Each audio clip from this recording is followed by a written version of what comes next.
In this video, we're going to talk about Vsepr, which you should recognize from your first year class, and that is what we refer to for molecular geometry, so learning the shapes of molecules. And we're going to add something called hybridization to it.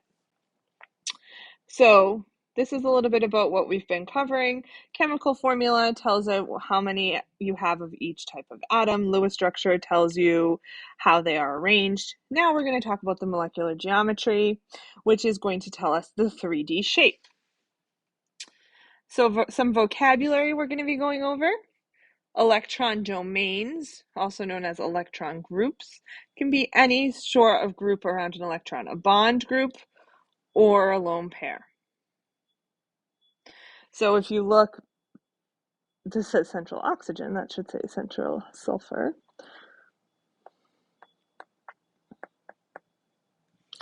It has 3 electron domains. We have 1 lone pair, 1 single bond, and 1 double bond. A multiple bond, whether it's single or triple, counts as 1 electron domain. So we use Vsepr theory, valence shell electron pair repulsion.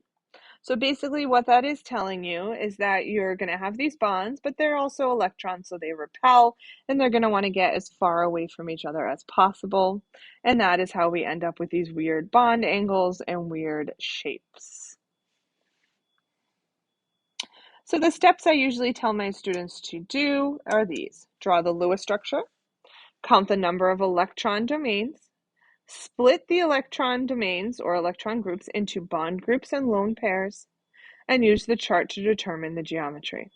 Now for the AP exam, you're going to need to have this chart internalized, but it is not hard to do. So here's the first part of the chart. You can see that we have 2, 3, 4, and 5 electron domains, and then every one of these 2 columns will add up to that. So here, if you have 2 bond groups and 1 lone pair, it adds up to 3, and we split it up that way. It's then going to give you the name of the geometry and the angle of the geometry. Most of them are pretty straightforward. It's just tetrahedral and trigonal pyramidal that are going to be 109.5. There's also 6 total electron domains, which are split up into these, okay? So you can see that 5 and 6 are expanded octets.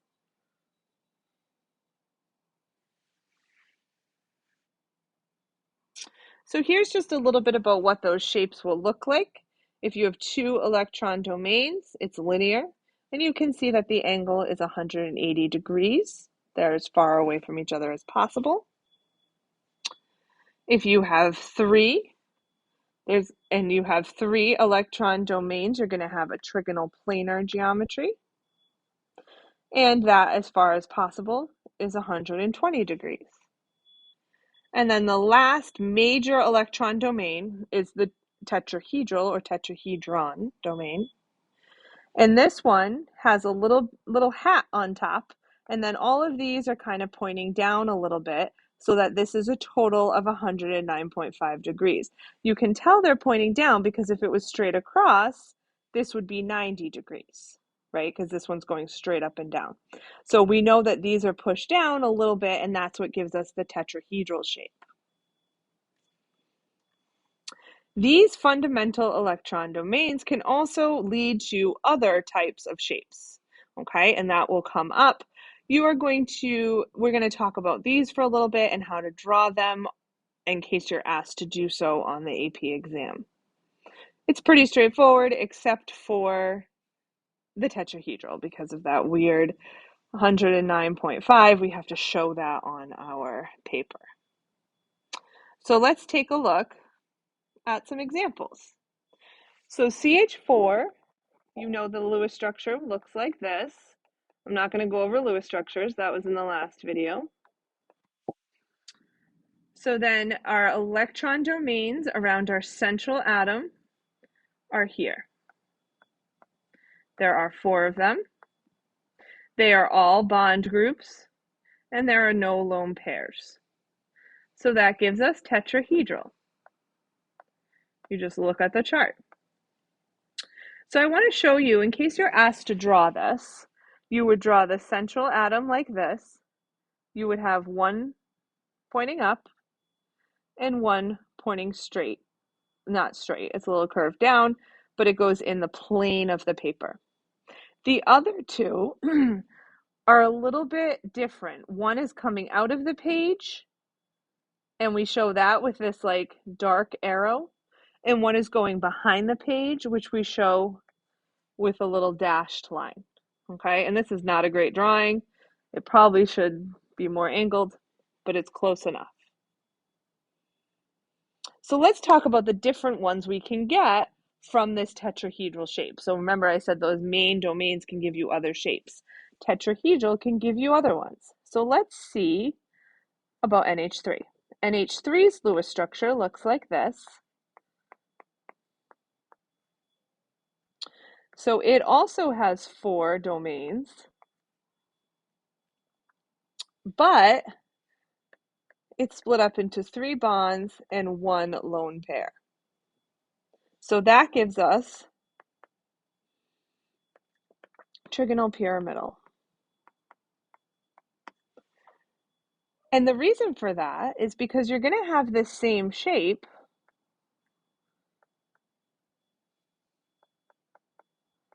except one of those domains is a lone pair, which we don't think of as being part of the shape. So I'm going to go ahead and erase this top one. And that's what the trigonal pyramidal is. And sometimes you'll see it with even the 2 dots on top to show that it's there, and that lone pair is pushing down all the other things, and that's why it's slanted. But you don't see it, so it's not technically tetrahedral. It has a tetrahedral domain shape, electron domain shape. You might hear that. But in terms of its actual molecular geometry, it's going to be trigonal pyramidal. So let's try water.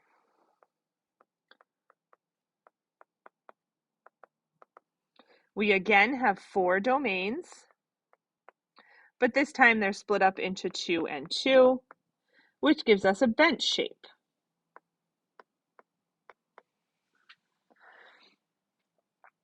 So for bent, you start with your tetrahedral, but 2 of them are gone. So I'll erase these 2, and then you're left with this bent shape right here. And now you'll be used to seeing it like this, but the idea here is that this angle right here is 109.5 because it comes from the tetrahedral shape. So all of these have 109.5 angle. So here's 109.5, here is, you can't, because we're trying to draw 3D, it's a little hard to see, but they are all 109.5 because all 3 of them come from the tetrahedral shape.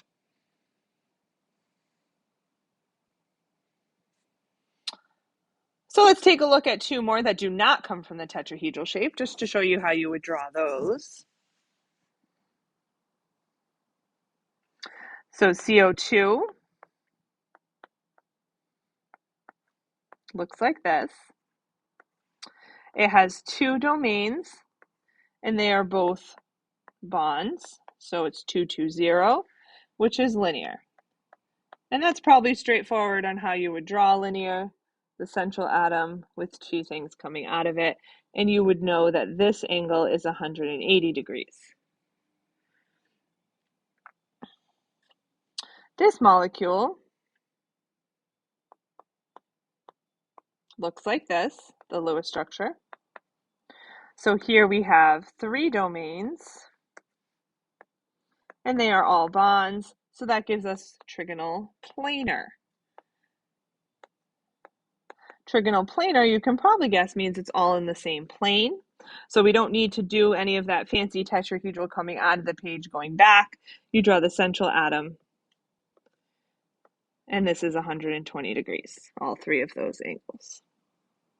So if you're asked to draw the shapes, just a quick little line drawing like these would work. The only trick here is this. As for the expanded octets, you won't be asked to draw those shapes. You might be asked to identify the name of the shape, but you won't be asked to draw those shapes. And this is just an example of what we just talked about. So trigonal planar, we didn't talk about this. We'll talk about that in a second. But tetrahedral can give you trigonal pyramid, bent, linear is here. Trigonal planar can also give you a different bent. If you look at the chart, you'll see that 3, 2, 1 is another form of bent, okay? But the angle is going to be different in that bent. And so you might see that, right? So if you look and you know that the bent comes from the tetrahedral, because there's 2 lone pairs, it's 109.5 degrees for the bond angle. If the bent comes from the trigonal planar, because there's only 1 lone pair, it's 120 degrees for the bond angle. Okay, so that's something you might want to keep in mind. They might ask you that. They might ask you what the bond angle would be, and you need, if it's a bent molecule, you need to know where it comes from, how many lone pairs. So this is 1 lone pair is 120 degrees, 2 lone pairs is 109.5 degrees.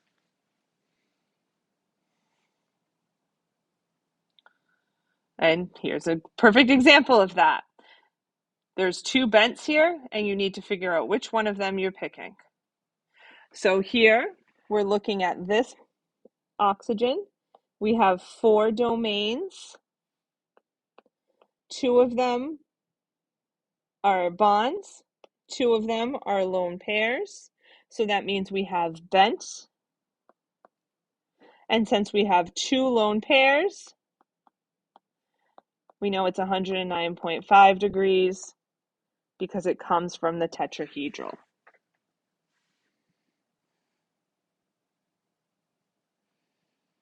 Now let's take a look at this molecule, same molecule, this atom.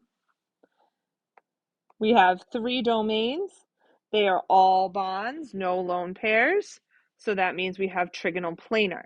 If we had 1 lone pair in those 3 bonds, we would have trigonal pyramidal or trigonal pyramid. All right, this question is something I don't expect you to be asked about a lot of ringed structures, but benzene is definitely a more common one that you might be asked about. So I wanted to go over it. So benzene, I do not expect you to know right now what that ring structure looks like, but I'm about to show you. Benzene is a ring of carbons. So it has 6 carbons.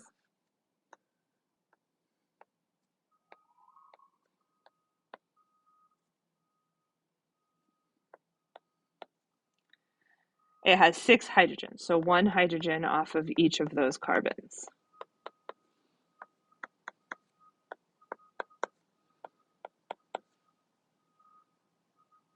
And then every other bond and every other carbon-carbon bond is a double bond, so that everything follows the octet rule and you have the right amount of electrons. Okay, so this is what a benzene ring would look like. Let's answer this question, and then I'll talk a little bit more about the ring. So the question is, what's the geometry around each carbon? So we'll just pick one. We have 3 electron domains. All 3 of them are bonds, so we would say trigonal planar.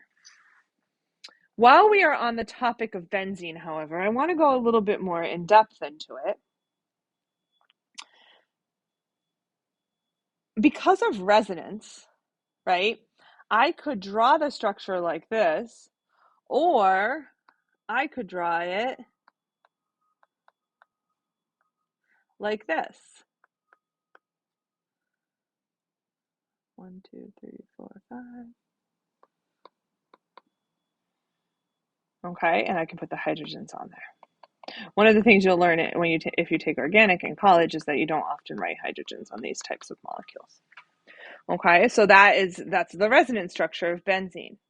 In order to show that, because half the time it will be like our first structure here and half the time it will be our second, you'll often see this, and I just want you to be familiar with it.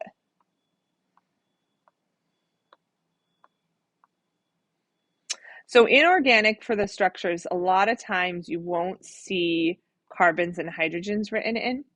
You just assume that whenever 2 lines meet, that's a carbon. And then hydrogens, you just know where they're filled in. okay? So if you ever see this type of a ring on any structure, know that's benzene. And all of those lines that meet are carbons, and the circle in the middle is just showing the resonance. It's just showing that those double bonds can be anywhere. Okay, again, just a side note, I wanted you to be familiar with what benzene looks like. All right, now we're going to talk about a different type of isomer. We introduced the concept of isomers last video, which was the same molecules, but in a different arrangement. Okay, now you can read through this slide. Basically, the gist of this slide is around single bonds, atoms can rotate, but double or triple bonds, they're kind of stuck in place. So we end up with different types of isomers when we have a double or a triple bond in place. So you can see here where all the single bonds, it doesn't matter where those F's go because they're all singles, okay? But here, when there's a double bond, it does matter. This is not the same as this. It's not the same as this. These are isomers.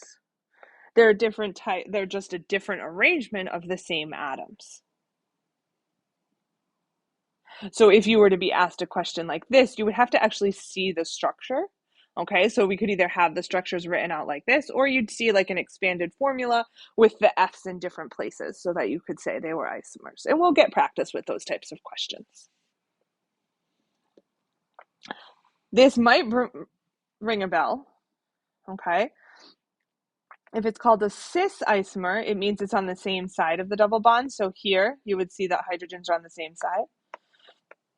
Trans isomers, they're on different sides. Remember, there's not free rotation around a double bond. So in the cis one, it's stuck there. In the trans one, it's stuck there. You may have heard trans fats. Trans fats are these. Okay, and like it says here, they have huge metabolic implications. So you'll hear that a lot from nutritionists or people dieting or anything like that. Trans fats, different from cis fats. All right, last topic I want to go over is hybridization. Now, hybridization can be a complicated topic, but it's also really not that complicated. So hybridization is what you would think. Hybrid means, most people are aware at this point what it means because of COVID. Hybrid means you have two different things merged together. So atoms are bonded by sharing, we know that, okay? But we've also known through scientific evidence that they're not perfect, easy bonding. Okay, so here's an example, CH4. We know that the carbon atom has a valence shell of 2, made up of 2s and 2p. We also know that it has a tetrahedral shape. We just learned that. So the bond angle is 109.5 degrees. Okay. Since the 2p orbitals are perpendicular. They go like this in 3D though. So they each have 90 degrees. But we know that that's not actually true when we look at a methane molecule. So what actually happens is that the 2s and 2p orbitals mix together, and that's hybridization. Carbon is sp3 hybridized. The s orbital combines with the p orbitals to form 4 sp3 orbitals. Okay, that is the long, complicated version of it. But you can also think of it this way. Look at how many bonds are around the central atom, or around the atom in question, because there's going to be other atoms, around the atom in question. And then you know S always has one orbital, right? Remember this from electron configurations. S gets one orbital. So if we have, this is a 1, if we have 4 total bonds, we want these numbers, these exponents to add up to 4. If we have 3 total bonds around the atom in question, we want them to add up to 3, and so on. Okay, and I'm going to give you some examples. But it's pretty easy to figure out that way.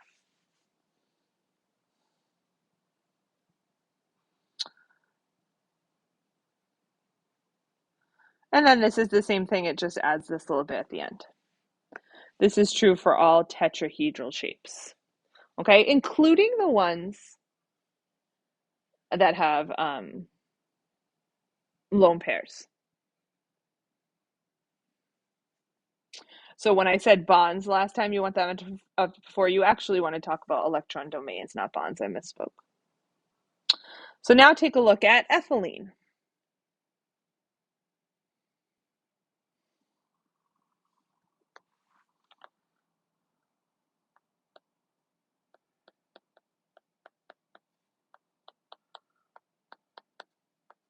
This is what ethylene looks like. Okay, so in a carbon, you want to look at your electron domains. We have 3 of them. We have this double bond, which I'm going to talk about in just a second. We know this is sp2 hybridization because we want those exponents to add up to 3 because we have 3 electron domains. So what happens is the S hybridizes or merges with a p, and that happens to 2 of the p orbitals, and then we have this third p orbital that doesn't really do anything. It just is its own p orbital. Okay, so the sp2 bonds are called pi bonds. Any remaining p bond that's all by itself is called a sigma bond. So a double bond will have 1 pi bond and 1 sigma bond. A triple bond will have 2 pi bonds and 1 sigma bond. Because the triple bond will have 2 of those sp orbitals that are merging, and then 1 left over that's just p. Okay, so this is important for you to know. You might see some multiple choice questions that say, what kind of bonds are in this molecule? And you need to know that if it's a double bond, it's 1 sigma, 1 pi. If it's a triple bond, it's 1 sigma, 2 pi's.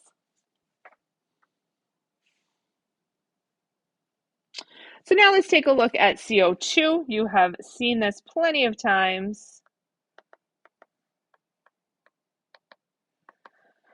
And here you have 2 electron domains, so that gives us sp hybridization because S has a 1 exponent and P has a 1 exponent. You want them to add up to 2. Each of these double bonds consists of 1 sigma bond that's just made up of p orbitals and 1 pi bond that's made up of a merging of S and P, just like up here.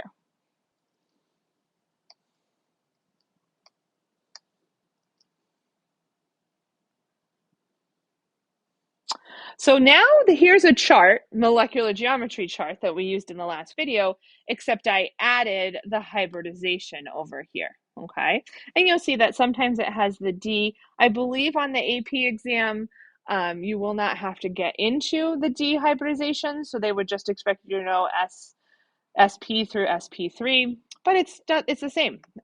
You know that P only has 3 orbitals, so once you get past P, you need to go to D, and then you definitely won't have anything over sp3d2.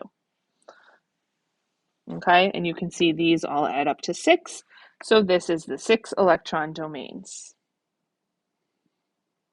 All right, so let's do some examples to kind of get this fresh in our memory. So CO, the Lewis structure, looks like this. So when it says describe the bonding,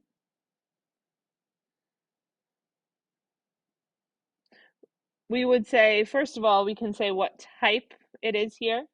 Since we have 2 domains around each of our atoms, we would say this is sp hybridized.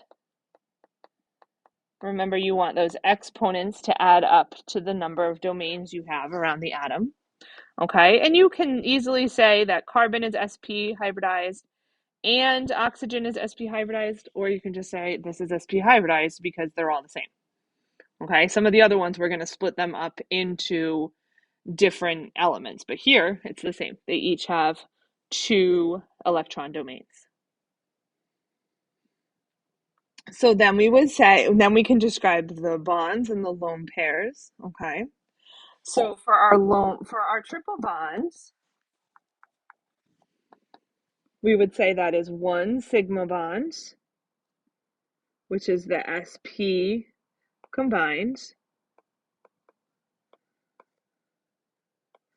and two pi bonds, which is the p orbitals only.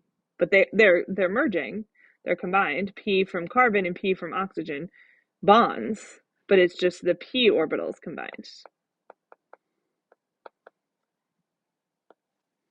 For our lone pairs, they are both in sp orbitals.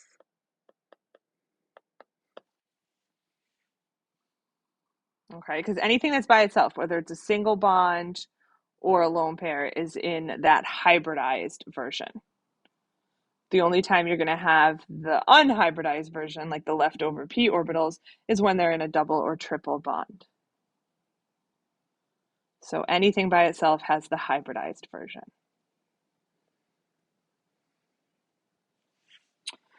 So now let's take a look at Bf4 minus.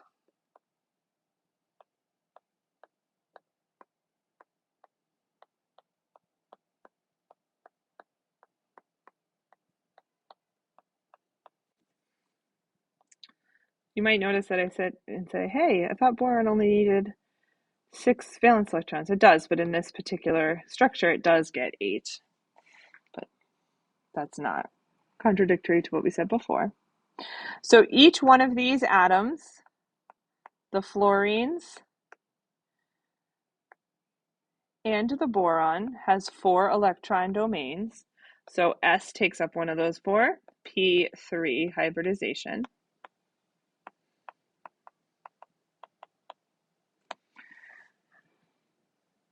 So everything in this, in terms of describing the bonds and the lone pairs, every bond.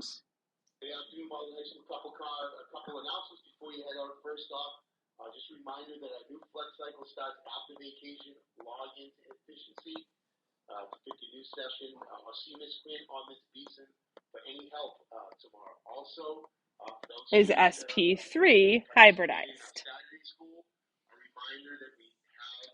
And our last one here, XE.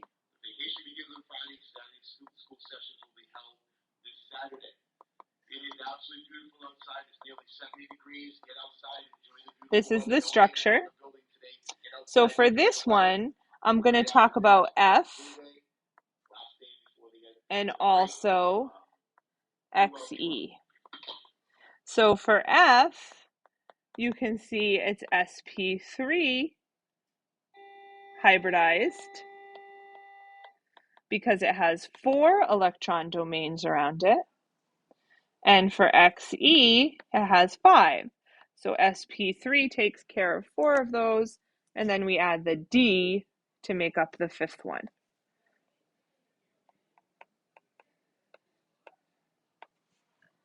Okay, so a little bit of a weird concept, but it's not hard. And feel free to ask questions and to make sure you understand this. It's not difficult. You can rewatch it. It's a little weird. It's new stuff, but it's not hard to figure out.